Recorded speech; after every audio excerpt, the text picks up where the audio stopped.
Welcome back to another week of the Sean Kiracofe Show. Great intro. Coach, how are you doing? Very good. Couple games this week. First conference road trip of the season. We go down to San Antonio on Thursday to play UIW.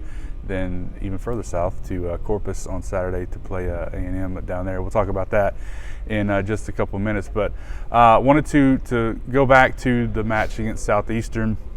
And we talked about, it's sort of been the unofficial theme of the past three matches for sure, has been getting key play, key points, key moments in key times. Mm-hmm. And sometimes it happened, more often than not, unfortunately, they didn't. How do you, and I know it's one of those ethereal kind of questions of how do you work on that, but it's just, you have to get it in game and then hope something clicks, or can you bring that out and practice somehow? Or because I feel like that's one of the biggest things recently that I feel like you want to see more of, is those key moment plays happening. I mean, there's definitely some ways that you can create some situations in practice to be able to do that. And I mean, there's one drill that comes to mind that we do that, you have certain parameters that, if you make an error within this first few points, then you automatically just lose, and it's about being consistent with what you do.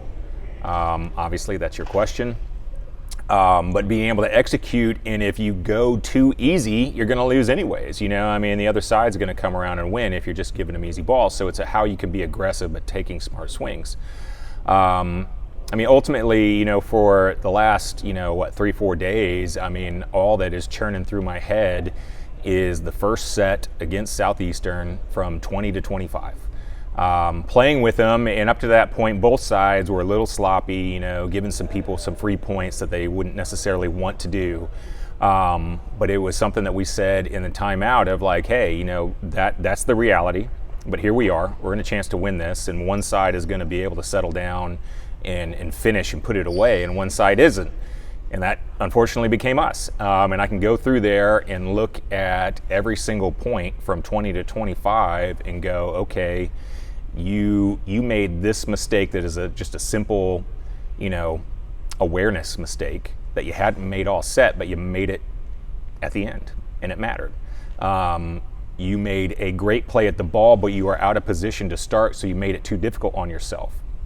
And it's just those little things about, just to start, just be in the right spot to start. And then it makes it a whole lot easier to make your decisions and make reads and make plays.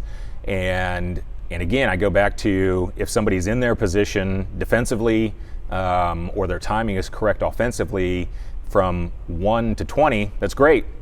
But now it matters, finish, and so that one time you made the mistake, that's the time you can't make the mistake. Right. And, it comes down to, as soon as somebody starts, doing that when we need it the most, then there's one less person you got to worry about. And then that group just starts to get smaller and smaller, and it starts to pay off. So big theoretical, right, yeah, exactly. philosophical question there. I knew that going in. Yeah.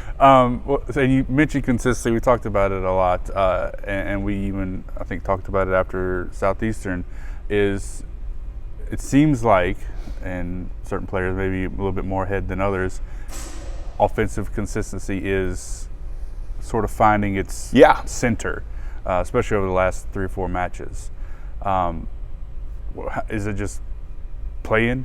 Getting out there, practice? Is it all coming together like that? I think so, and that's the other frustrating thing, because you can look at the box score afterwards, and we have certain benchmarks for kills per set, digs per set, blocks per set, all that stuff of like, if we hit these benchmarks, we should be able to be in a position to be successful.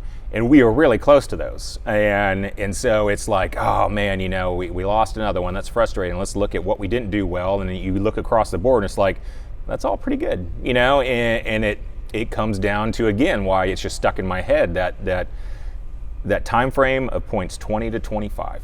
Of when it comes down to, and we've talked about this in our previous shows, just 2-3 points that just matter more than the rest of the 25. and we haven't been able to execute in those moments just yet.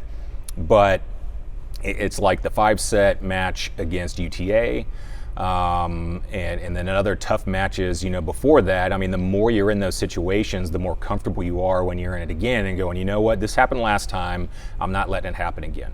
And just, it's just that evolution of a team that eventually it's going to start to pay off. It's just, we're close now, and it's just a little frustrating that it isn't going our way. Right. Well, moving into this week, like I said, 2 road matches, first 2 conference road matches of the season. We play UIW Thursday, Corpus on Saturday. The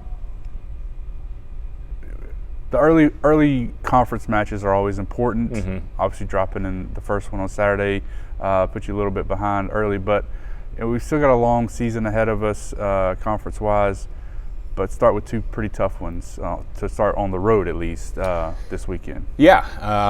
Well, I mean, we have a tough road ahead of us for the next couple weeks. It is good that this year you get to see everybody twice. There's not that situation to where, you dropped one, whether it was against a good team or a team that you felt you should have beat, and you're like, well, that was our one chance and we lost it.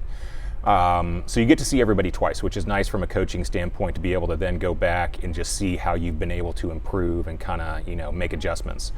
We do have a tough road ahead of us, and that comes from just having a smaller conference. Yeah, I mean, I kind of lost my train of thought of what you were going with that. I mean, it just, it's going to be a tough road ahead, but it's all going to be good matches for us. So talk a little bit about UIW. They are going to be a little bit of an unknown for us coming in because they getting some players back from COVID restrictions and things like that. So it's just going to come down to, for that match, in-match adjustments throughout it. Yeah, UIW is a much improved team. That's been an evolution over the last 3-4 years, and they finally have enough pieces to where they can put something out there to really complement, Clapp, who, if I'm not mistaken, is leading the conference in kills per set. And so, I mean, she's somebody that you're going to, focus your defense to. You have to be able to stop her, but now they have a lot of pieces to be able to add around her. But because of COVID, well, we assume COVID, we don't know exactly, right. But I mean, they've had a chunk of players that have been out, so the idea of what exactly you're going to see on Thursday is a complete unknown, like you said. They could be completely different teams. And so we're going to have to go out there and prepare basically for 2 separate teams and then see who shows up. I mean, honestly, and then be able to, like you said, make some in-match adjustments to kind of go from there. But ultimately, to say that word for like maybe the 10th time in this interview, it comes down to our execution on a consistent basis. I mean, it's really what matters, because I mean, we've been able to play at a high level, but be able to keep that consistent. And the errors are going to happen, just the way it is. But they can't be mental breakdown errors from 20 to 25, like we said. Yeah. And then looking at Corpus, a little bit of an interesting dynamic for that match, if you want to get down into maybe a little bit of the weeds, so to speak. 2 of the best liberos in the conference kind of going head-to-head. When you have that quality of defense, especially from a single player where they're going to be all over the floor, both sides, what does that mean for the offensive, just in terms of efficiency, how you approach, knowing that you've got a good defensive, like we always do with Haley, but they have an equally as good one on the other side? Yeah, I mean, she's good. She really is. Takes up a lot of court in serve receive, and then takes up a tremendous amount of court defensively. And that is because of some things that they do from a defensive standpoint, of where they commit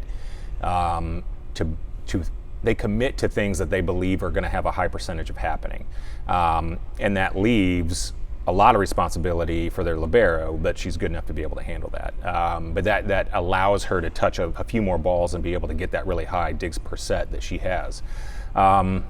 Yeah, I mean, it's kind of a mix of, try to keep the ball away from her, but at the same time, not trying to force things that aren't there just to keep it away from her and put yourself in a bad position to where somebody else is going to dig the ball or block you. But yeah, whatever you can do to keep the ball away from her so that they don't quite have as good of a first contact to be able to run their transition defense, or transition offense is something that you're looking for. Yep. All right, Coach. Well, best of luck to you. Safe travels, all those things. And we'll talk to you again next week. Thank you.